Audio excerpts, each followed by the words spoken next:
comme l'a aussi signalé Younes Abzouz dans un autre article sur Mediapart. Alain Ruscio, bonjour. Merci d'être avec nous. Bonjour. Merci beaucoup. Heureux.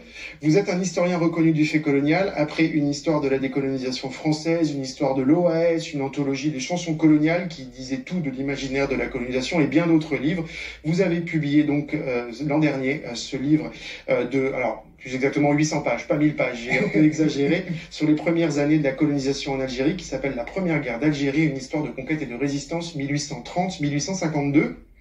Et il revisite une époque qui semble enfouie dans les mémoires françaises, alors même que de nombreux pays occidentaux revisitent leur passé colonial depuis des décennies. Ça se fait pas sans mal, mais ça se fait.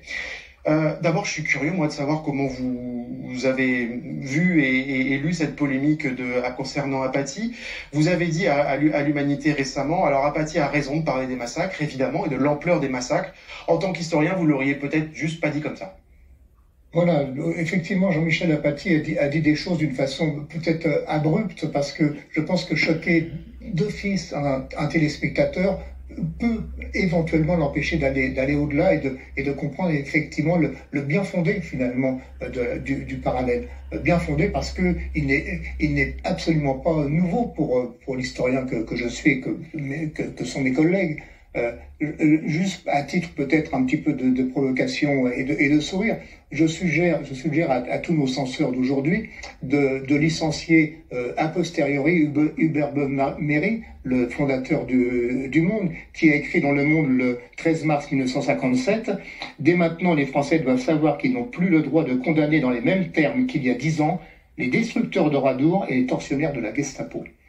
Le Monde 1957. Vous voyez, la régression dans laquelle nous sommes enfouis depuis cette période, et en particulier depuis une dizaine d'années, parce que le phénomène de la protestation que l'on voit aujourd'hui n'est pas nouveau. Vous avez eu la gentillesse de citer certains de mes livres.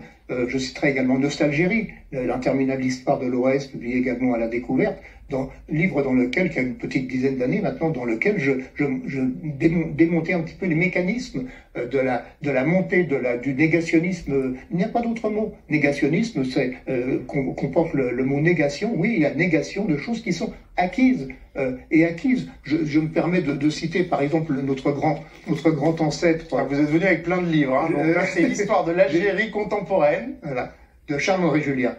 Quand on invite un historien, on prend des risques qu'il amène sa bibliothèque avec lui. Quelle année? Une partie, 1972-73. Donc il y a une cinquantaine d'années que ces choses-là sont écrites. Et je dirais même plus, et après on y viendra sans doute, les contemporains l'ont dit abondamment. Donc voilà, moi cette histoire, j'étais loin d'imaginer quand j'ai publié ce livre, qui a priori est lu par des gens qui ont déjà un certain nombre de connaissances historiques, et j'espère plus d'ailleurs.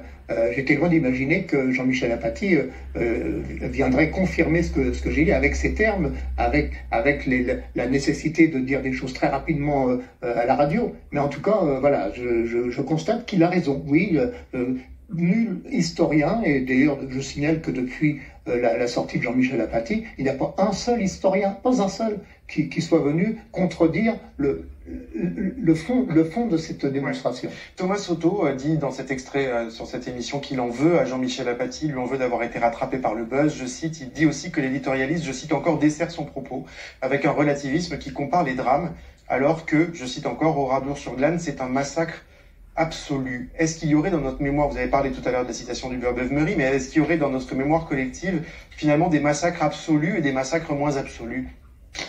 Écoutez, l'histoire de la conquête de l'Algérie, et je dirais même plus, l'histoire de l'Algérie colonisée, a été ponctuée de massacres de ce type. Et en particulier, bien sûr, la première période. Il est bien évident que dès lors qu'il y a eu conquête, je dis toujours... On va y venir après sur les massacres. Ouais. On va les détailler d'ailleurs, et en détailler certains. Mais dès lors qu'il y a eu conquête, il y a eu résistance. Et dès qu'il y a résistance, il y a effectivement le coup de massue.